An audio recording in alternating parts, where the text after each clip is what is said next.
What is going on, everybody? Welcome back to the Keep It Kula Podcast. My name is Jacqueline, and today I am welcomed by, for the second time, Blue Jays radio play-by-play, Ben Shulman. Ben, how are you doing? Thank you for coming on. I'm doing great. Thank you so much for having me. A very, very fun last couple of days in New York for sure. So it's been great so far.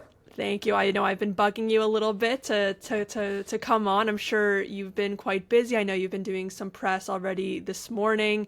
I know you're already pretty busy. I want to start off before we get into the Jays and all that. How was it being in New York and getting to call games in New York? What was the environment like? What were the people like? And just getting to travel for this game? It was a ton of fun. I was lucky enough last year to do some games on TV there, but very different circumstances. It was August. The Yankees were leading the division, so in some ways the environment was really loud because of that. But the Blue Jays were not a threat to them at that point, so it was a very different kind of game.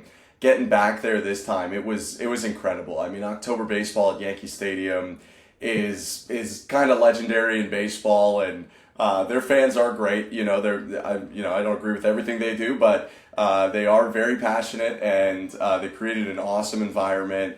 When Aaron Judge hit that home run, it was pretty incredible. As tough as it was for the Blue Jays, now that you can kind of look back on it, with the Blue Jays having won the series, it was a ridiculous moment, and it just exploded there. And they're always on guys, and if you're a Blue Jay, it is not an easy place, I think, to settle yourself, but they managed to do it. But for me personally, a dream to get to do that, to get to see the Blue Jays celebrate at a quiet Yankee Stadium too is something you very rarely see. I saw an article with Mark Shapiro talking with Ben Nicholson-Smith, and he had said he'd only seen it 2 times, and he's been in baseball for at least 30 years, and I might be even underselling him right there. So it was fantastic, really fun, great people there that were awesome to work with and work around, and it's always great when you come back with the result that the Blue Jays wanted, and I get to keep working going forward, so that's fun too.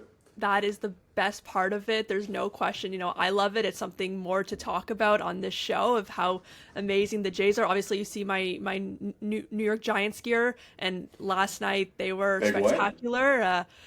Big win. I called it with Cam Scadaboo. He'd be the steal of the draft. I'm very excited, but it's hard to be fully into it because of what's going on with the Jays. It's early October football, but October baseball is the best time of the year.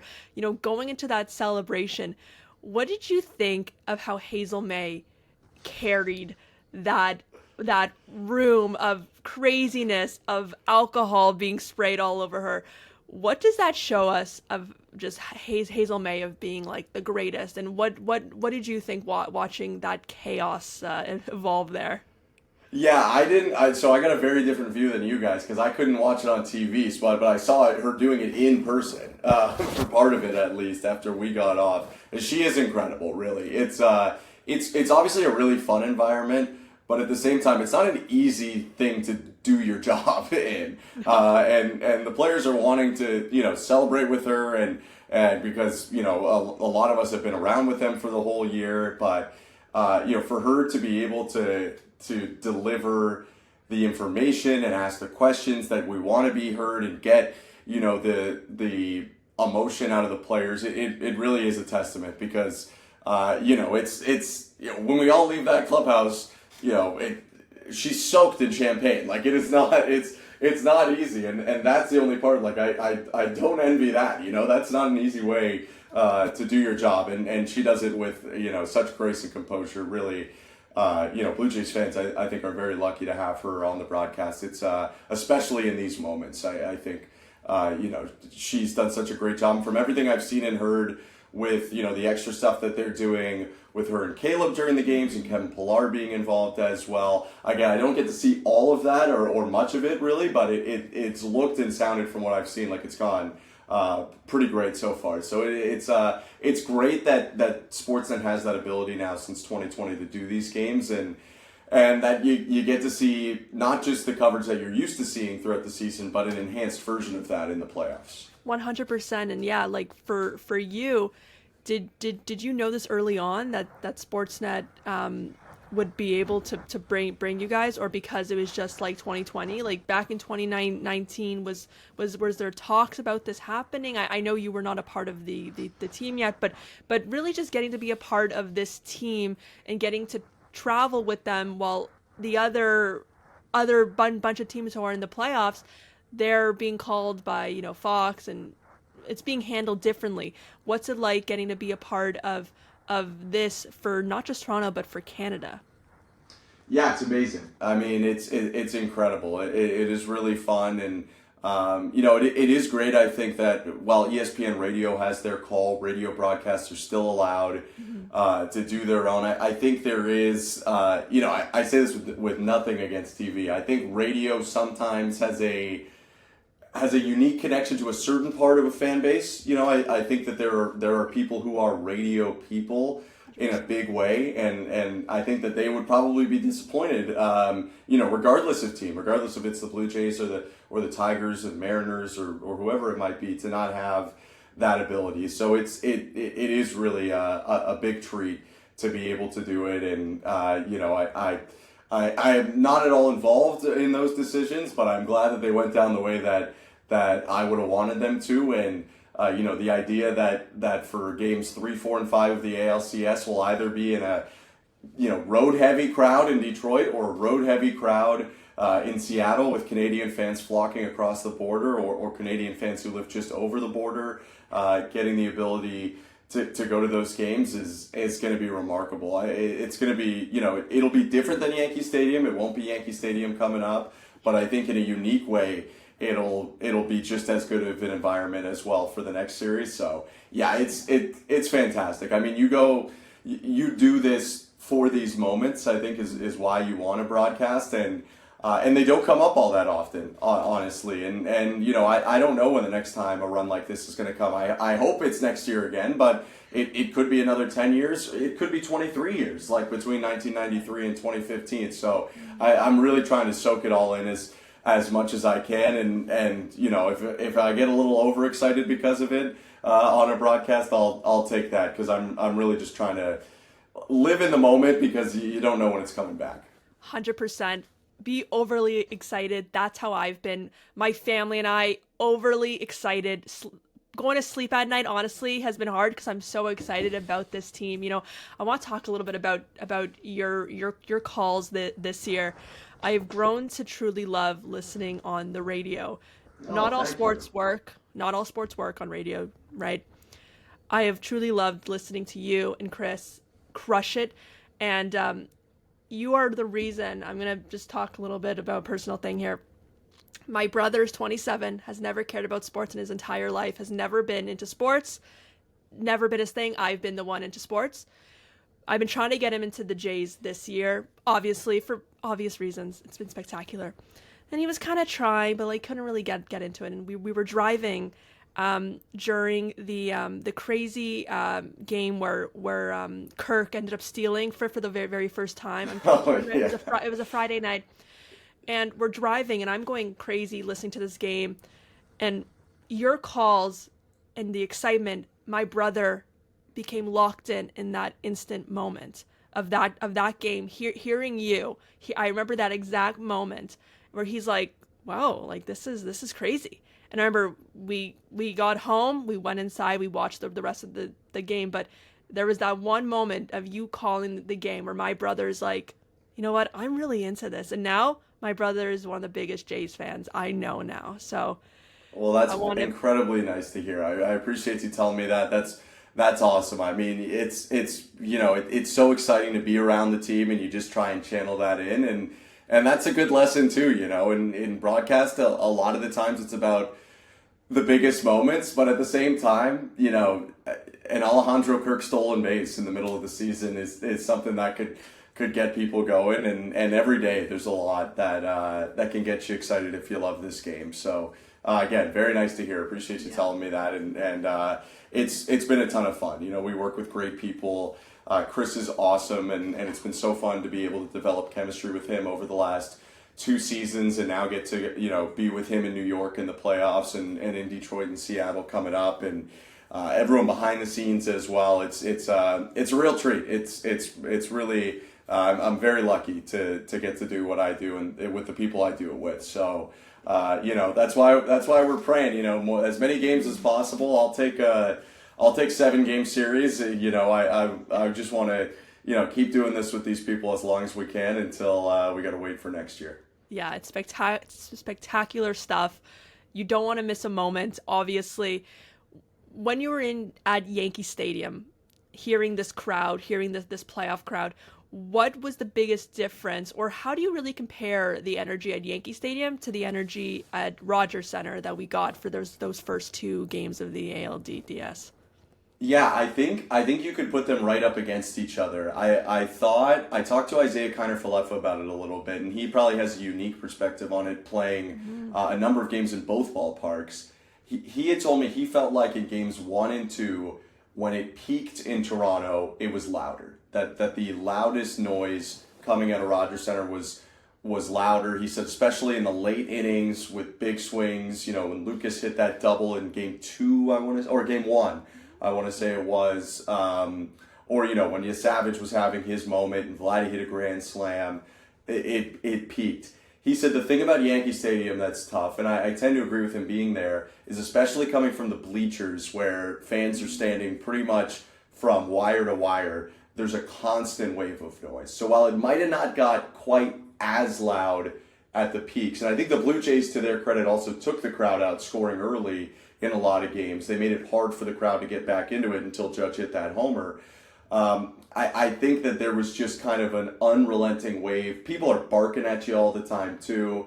And some of this has to do with just they're the road team in New York and they're the home team in Toronto. And some of this has to do with kind of the fan bases and how they work. When Toronto got loud, it was a little more of a positive loud. When New York gets loud, they're like trying to suffocate the opposing team and they are trying to get on you. So it's a different feel overall for sure, but both are great environments. I think they're truly, especially when you get into the playoffs, 2 of the best environments in baseball. And I think for whatever team has to come to Toronto, they're going to be impacted in a big way. The Yankees were all season, and they're a team that gets booed by their own fan base and has to deal with that kind of tough environment, and yet Toronto still impacted them. So it was fun. Credit to fans on both sides. It's a rivalry and people hate each other, and but I think that there's, for the 99.9% of fans who stay within the lines of being a fan and don't go too far, I think it's awesome. I think the rivalry is great. I think it's one of the best rivalries that the Blue Jays have had in a while. Blue Jays, Yankees, since 2020 in this division, by far they're the 2 teams who have won the most. And there's no real natural rival for the Blue Jays anymore, with them not being in the division with Detroit and not having Montreal anymore. I think this has been their best rivalry, to me at least, since they saw Texas 2 years in a row in the playoffs. And for 21st century, to me, those are the 2 best. And so it's good. I love it. I hope that it continues on into next year, and that, these are some of the battles that, especially for young Blue Jays fans, they come up on, and and they should, in a respectful way, they should hate the Yankees, and young fans in New York should hate the Blue Jays, and that's the fun of divisional baseball and playing a team 13 times a year. As it should be. Yeah, I have this like purple Urban Outfitters Yankee shirt that I got years ago, kind of like when the Jays just weren't doing their thing. And I see, and I used to wear it a lot. I used to love it.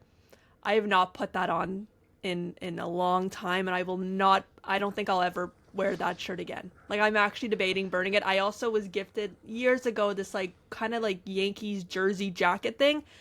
I can't look at it. So I love the rivalry. I love this hatred that I have for the Yankees now, that is much newer in recent years than it was years ago, which is a great thing because it means that we're doing something right, and the Jays are able to compete and obviously beat the Yankees and Aaron Judge and Stanton. And was there a specific moment where you felt you were going to lose your voice during this series? Whether it was the Vladdy home run, Savage's 11 strikeout, even maybe Judge's home run. I don't know if you gasped so much that you may have lost something there. Yeah, I mean that, Game 3 was a lot because you don't, I still want to play up that moment. obviously our broadcast is, it's catered toward Blue Jays fans. I don't want to be, a huge homer or anything like that, but you know who's listening and who's not listening, and you want to cater it that way. But when Judge hits that homer, you kind of have to get a little loud. Like, that's a huge moment in a baseball game, and he deserves the credit of that. And same with Chisholm when he absolutely destroyed that homer to take the lead. If there was a day, thankfully in the playoffs there's a lot of off days, so they kind of supplement you. It's more for the players' bodies to recover, but a nice side effect is that we, who are going to be a bit louder than usual, have time to recover too. But if there was going to be a game, it would probably be the 13-7 game, because not only are you, the Vladdy Grand Slam and Ernie homers on a swing that really didn't look like a homer swing, so it shocks you and you get a little louder than usual. And then you Savage is coming out in what would usually be a blowout game where you're not maybe using, going up to a 9 or a 10. All of a sudden, this guy's punched out 10 guys in 4 innings. And so you got to be pretty loud. And then you have to give the Yankees their credit of, scoring 7 runs late there and at least making it a little bit interesting, as Dalton Varsho hits 2 homers in the middle innings, and Springer left the yard as well to tie for 5th all-time in postseason home run history. So that would probably be the closest, but the playoffs afford you, 2 off days a week in the worst of times, and so it's vocal maintenance is an easier game at knock on wood, because there's some pretty exciting games coming up, but you have more time to manage it now, I would say, than you ever do before. Much better now. Yes, I remember I had you on a little bit earlier and you told me about like a little routine that you like to do here and there, because it's grueling on the vocal cords definitely every day, so it's definitely nice to have that break.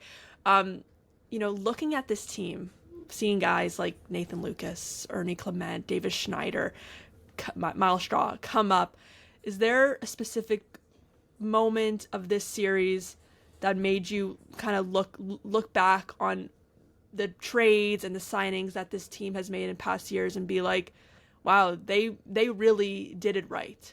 They really made the right choice, going on a guy like this. Yeah, I mean, there's so many. I mean, you could, I'm not going to sit here and tell you that when they made the trade for Miles Straw, the bonus pool, that I thought they had knocked it out of the park, just because the focus so much was on the bonus pool money and Roki Sasaki at that point. But then that ended up being a stroke of genius for them. I think one that I was thinking about, and it came to me during the game, is when they were in the 8th inning and they're up 5-1. It's their biggest game of the year. They could knock out the Yankees and go to the ALCS for the first time in basically a decade, further than almost any of these guys have gone. And Braden Fisher's on the mound. And they often talk about how last year was the start of this year. They made some moves and they made some decisions last year in the middle of the season that, even though you didn't see it, started to turn stuff. And for them to, they're designating Kevin Biggio for assignment. They were opening up a roster spot. I'll be honest, I don't exactly remember who for at this point. But they trade him, and not for nothing. They get Braden Fisher in that deal from the Los Angeles Dodgers. And in the 8th inning of their biggest game of the year, they trust Fisher enough, who didn't start the year on the team either, started the year at AAA, to go into that game. And I know we didn't finish the inning, but to get Aaron Judge and to get some of the biggest, and to get Cody Bellinger before they got a little mini 2-out rally, I think that's the Blue Jays in a nutshell. It could be anyone. And not only that, but they've developed so well this year. Their minor league system feels like it's come right back around to where it was maybe 5, 6, 7 years ago, where the Buffalo Bisons and their staff there, and even lower than that, obviously, because the Savage goes all the way to Gil Kim managing in Dunedin, but to have the Bison staff and their coaches and players be such a huge factor in what the Blue Jays ended up doing, it's not just a win for the Blue Jays to get to the ALCS. The whole organization played a role in it. Half, if not more, of the Blue Jays roster at some point was with Buffalo this year. Some of those on rehab, but your Bargers and your Fluhardys and your Fishers. Davis Schneider went down to Buffalo early in the year for a month, basically. Joey Loperfido was down there for a lot of the year. They've really gotten a lot out of their entire system, their entire 40-man roster, and that's a credit to the organization. So Fisher was the one that came to mind, but I could list probably about 40 different moves that they've made from May of last year when they got Fisher until now that if they didn't make it, who knows if they'd be in the spot. 100%. And yeah, the way that they have built up players from the minors is amazing, and also just making these deals and going for a guy like Miles Straw, who people were surprised by. And Miles Straw has said that he was losing his love for baseball, and then getting here kind of changed everything. Nathan Lucas couldn't really get it going on a team, and he thought about kind of giving up. Ernie was a minor league guy. Like, seeing these guys all kind of come together to now the whole world knowing their name, right? If you said a couple years ago Ernie Clement would be one of the stars of this ALDS series, you would be crazy. So the fact that everything is kind of working out so far, hopefully, is a really awesome thing to see on both sides, whether it's the minors or if it's signing and trading. And going into the ALCS, obviously, as you said, it could be Detroit, could be Seattle. We got to look at our roster, because we thought Bichette would be back for the ALDS. Obviously, he was not.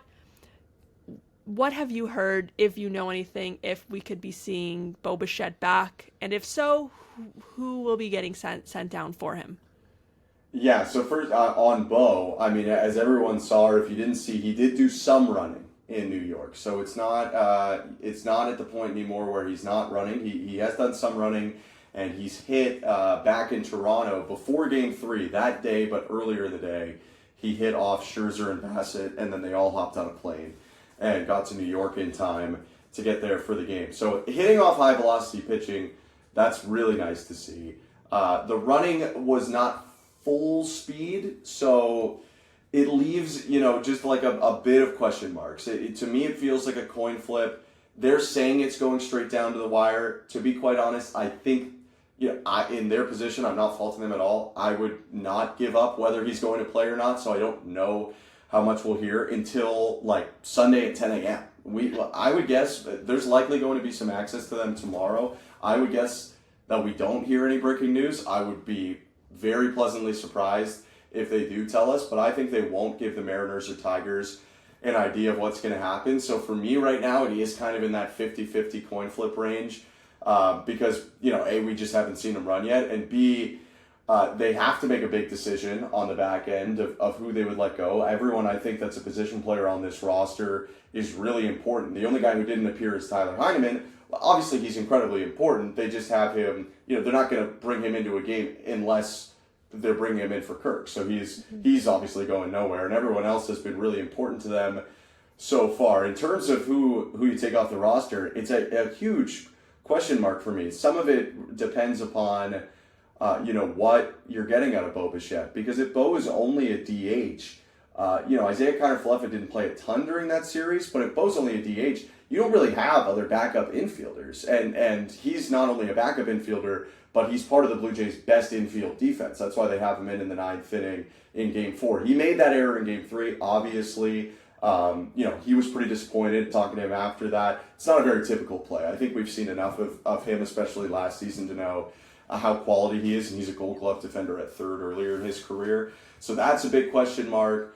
If he's a DH, then what does that mean for George Springer? It probably means he's in the outfield. What does that mean for Anthony Santander's deployment? How do they feel about how he's done? I've tended to like his at-bats. The results I know have been here and there. And then there's other questions too for me, not to completely spiral, but, Ty France played very well for this team down the stretch. And I completely understand why he wasn't on the roster for the DS. He both was hurt right at the end of the year, so was still getting back into it. And they only had one lefty reliever, so there's not that much opportunity to pinch hit him. But if you're getting a team with multiple lefties, and I think a lot of teams would be wise to carry multiple lefties against the Jays, who will hit Lucas, Barger, and Varsho in their top six a lot of the time, and Santander is typically better from the left side than the right side, or at least looks better right now from that side. So, he would be a guy you'd want to turn around. I would guess there could be a lot of lefties. You might want Ty France back. And this is the uncomfortable thing for the Blue Jays. They're not only deeper to the 26 than most teams, they're deeper to 28 or 30 guys on the roster than most teams. And if rosters expanded, they would benefit from that over everyone else. So all of this is to say, and I apologize for somewhat copping out, I got no clue what they're going to do. They have a lot of options on both sides, and a lot of good options. I haven't even mentioned Joey Loperfido, who is more than qualified to play on this roster as well. It's going to be really, really interesting to see, and I would guess heavily matchup dependent. I'm not 100% sure how they see that, but Tarek Skubal obviously is a really tough lefty. On the Detroit side, Detroit's a little more of a pen team. Seattle has really, really big starters that are all right-handed, but they have great lefty relievers. Gabe Spire got rocked for them recently, but he is really good lefty reliever. So I would guess that so much of this comes down to the matchup, the ballpark they're playing in, that could impact who you'd want in the outfield. And obviously, it all circles back to, is Bo Bichette healthy? And if he's healthy, is he playing shortstop or is he DHing most of the time? Because that bumps a lot of people around to different places. 100%, and it'll be very interesting to see where this goes. There's always drama. That's sports. It's not just a game. There's so much to it. There's so much that we're going to see. And you talk about matchups. There was talk about if the Red Sox would have advanced over the Yankees, then Scherzer would have been in the lineup. Could we be seeing that this upcoming weekend with pitching changes, whether it's the Mariners or Tigers, or do you think they're going to stick with their guys that they have now?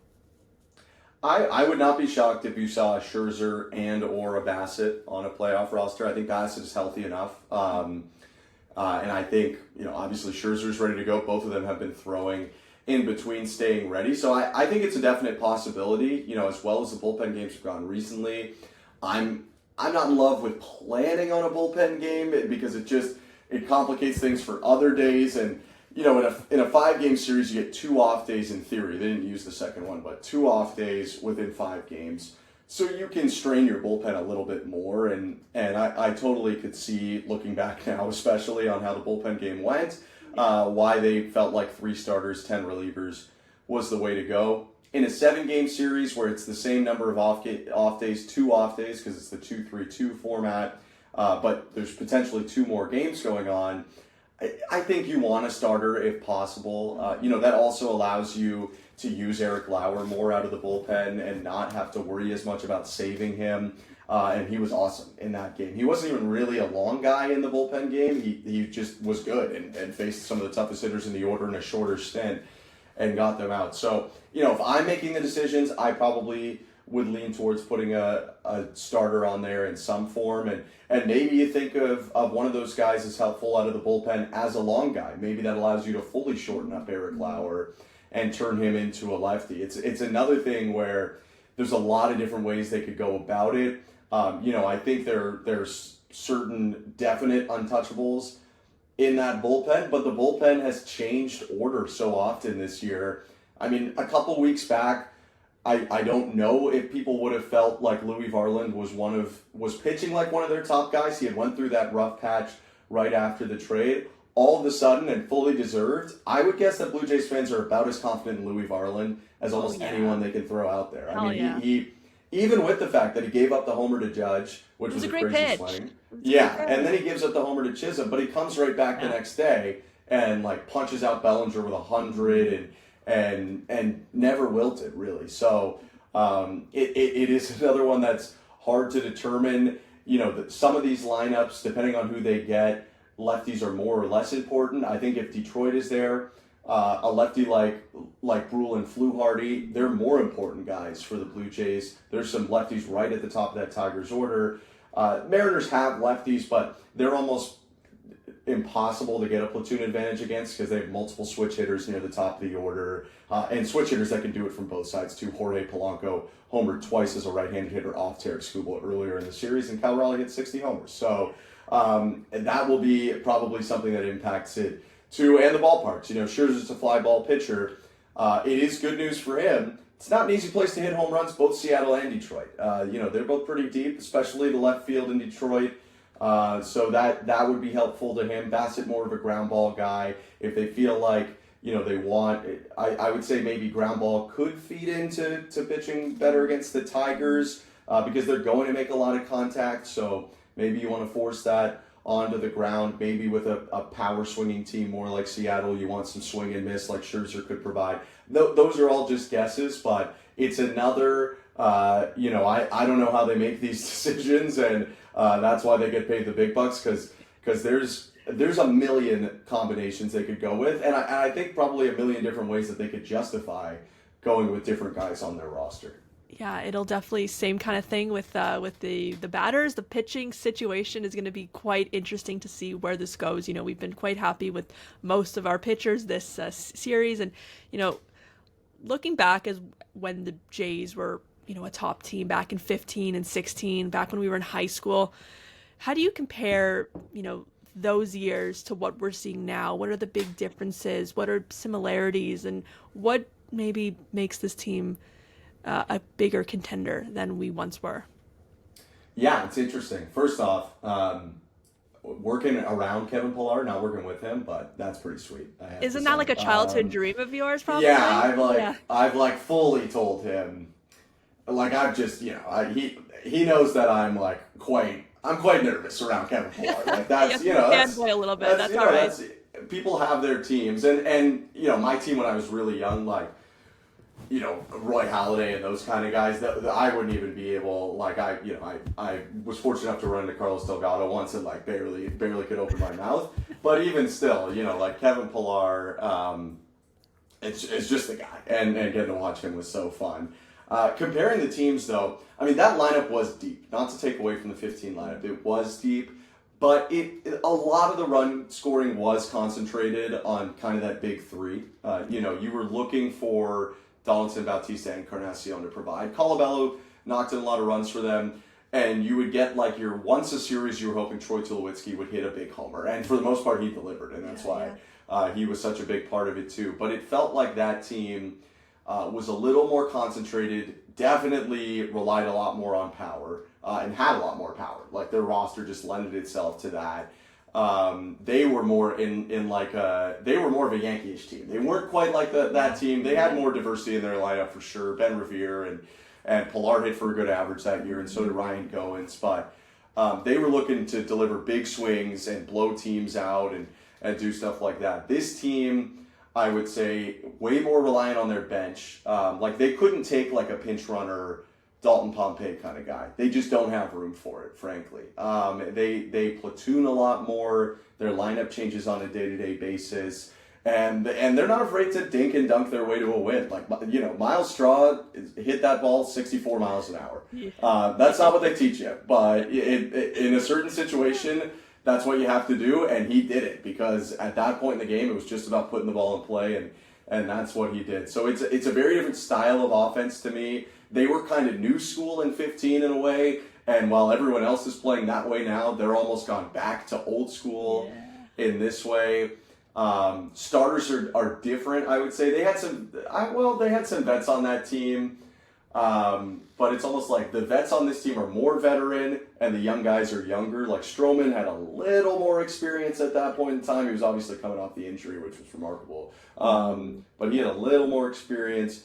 And then, you know, guys like Marco Estrada had time, but they weren't, you know, Max Scherzer, let's say, or something like that. So George Springer has won also, right. And MVP, World Series MVP, yeah.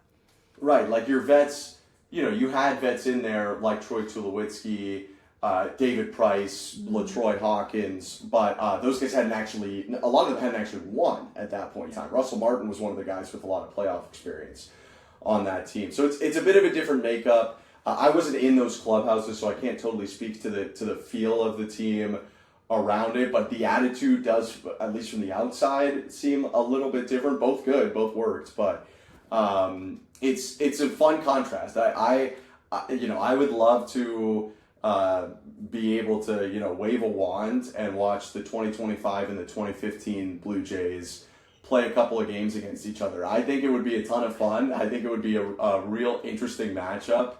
And I think it'd be close. You know, I think that the one thing right now that I like out of these Blue Jays is I remember Game 6 in 2015 in Kansas City. You know, Jose Bautista hit multiple homers in that game, but not a lot else was going on. And I think that this team is the most balanced team I've ever seen in a Blue Jay uniform.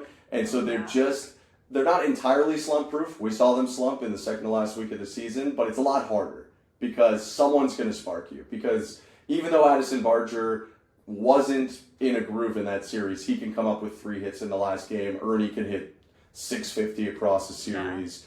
You can just get it from anywhere, and if someone doesn't look good early, they can pull them and put someone else in there that they feel like is a better matchup. So I think that this team, who knows, they scored 1 million runs in that series, and that surprised me. I'm not going to lie, the Yankees have great starting pitching, and they bashed that. Maybe their ceiling is as high as 15 offensively. I wouldn't have thought so going into that series, but I think their floor is a lot higher. I think on a day-to-day basis, they have an ability to be in a game that no one else but Milwaukee really in baseball does. Obviously, the Dodgers are always in games, but even Shohei Ohtani can go, 1 for 17 in a stretch. Yeah. 100%. Yeah, looking at that 15 and that 16 team, yeah, we were back in high school, and it was exciting, and unfortunately they didn't get it done, and then they went into a bit of a slump, and things got ugly for a little while, and then all of a sudden, this year, the year that they're not supposed to be doing this, they're now shocking the world. Everyone's on notice of what this team is and who this team is, and you became a full-time play-by-play last year, and last year's season obviously didn't go the way people wanted it to be. Other than winning, what has been your favorite part about this year, calling games, or just being a part of the energy and seeing everything and the people you're working with? Has there been a certain moment that has really stood out to you of this 2025 season? Yeah, I mean, it's just, I think there's some moments, in the opportunities when I was on TV, on the road, and you get to be out there. Year 2, you have so much better of a feel. Like I'll admit, especially beginning of year 1, you don't know a lot of people, and you're kind of learning, and they don't know you, and everyone's nice, but you're just, you're not as familiar with everyone. And thinking of times where now you're going out to dinner with people, or just, interactions, sometimes on the field you're talking about serious baseball stuff, but you're with these people every day a lot of the time too, and just to get to know people a little bit better, and have even deeper relationships with staff members around the team, or the great folks who work on social media at the Blue Jays, and everyone around the team from players all the way up. It's been a lot of fun. It's just the continuity year over year, and just getting to really get ingratiated a little bit more with the great people that work around it every day, and really make everything go outside of the 26 players and however 26 other coaches, or however many coaches they have on the team. It's been a lot of fun to get to do that, and to get to with Chris and I knew each other, but not super well going into last year, and to get to have that go even further, and have a great friendship with him now too. That's the most fun, because honestly, there will be, if I'm fortunate to do this for as long as I hope to, there'll be plenty of tough years coming up, because every team goes through tough years, frankly, and there'll be good ones and bad ones. And when you work with great people and love baseball, then it tends to not matter too much. It's always more fun when the team is good, no doubt. But there is a lot of fun to be had just being with the people that we work with on a daily basis, and getting to spend the summer with them around Major League Baseball. So that would probably be it for me. But if I kept digging, there's a million things this year that have been incredible. It's truly been, like you said, out of nowhere. I think one of the great years in Blue Jays history, frankly, so far. I think it has to be, especially an unexpected year. And yeah, as a fan and someone who's been talking about this on the podcast, it's been amazing. I said that they were a great team back when they were not a great team, and people call me crazy. And now I would love to go and see what those comments, I would love to reply now and be like, well, I think I was right. I think I was a little bit right there, but it's been amazing. And, I've kept you on long enough, but I want to say thank you for, not only making great calls and making Jays so exciting to listen to and watch, and really making it so special for my family as well. Now it's a family event. Every game became my whole family and I would sit down and watch, or if we would listen, and whatever it is. And you're you are the reason, I would say, of why my brother truly fell in love with this team. So I want to thank you for that and for really changing the way that we spend time. My family and I are very close. We watch a lot of TV and movies to do stuff, but now sitting down and watching Blue Jays baseball has been such a joy for us, and it's been probably my favorite part of this summer and fall so far. So thank you. Oh, well, thank you very much. That's very nice, and that's the way it's supposed to be. The best part about baseball is being able to experience it together with everyone, and didn't end up mentioning this earlier, but going to New York and getting to run into and see so many people and everyone was great. We really, really appreciate the community that watches and listens, and would not be able to do any of this. They'd turn the lights off if people weren't tuning in. So it's incredible to get to do it, and the community. There's no bigger fan base in terms of viewing and listening to games than the Toronto Blue Jays. It's frankly not even close across Major League Baseball. So to get to do that and to have so many people from across Canada and obviously in Toronto and Southern Ontario as well, tuning in and reaching out from time to time, it's been amazing. It's really fun, a great perk of what we're doing, and really spurs us on as we go. So thank you again, and glad to be a very small part of what's been a really fun Blue Jays summer. It's been amazing. Everyone is feeling it. Toronto's feeling it. Everywhere you go, someone's wearing a hat, someone's wearing a t-shirt, someone's talking about it. The vibes are there, and yeah, I gotta let you go, Ben. But thank you so much for coming on. I cannot wait to hear and see you for hopefully much longer this season. Hopefully in the World Series, see you either Seattle or Detroit and back in Toronto. Thank you again, Ben. Thank you so much. Thank you. Hopefully, we'll see. I'm hoping to work as long as possible. 100%. All right, everybody. That is going to do it on today's episode. Thank you so much for watching, and I will see you next time. Bye-bye.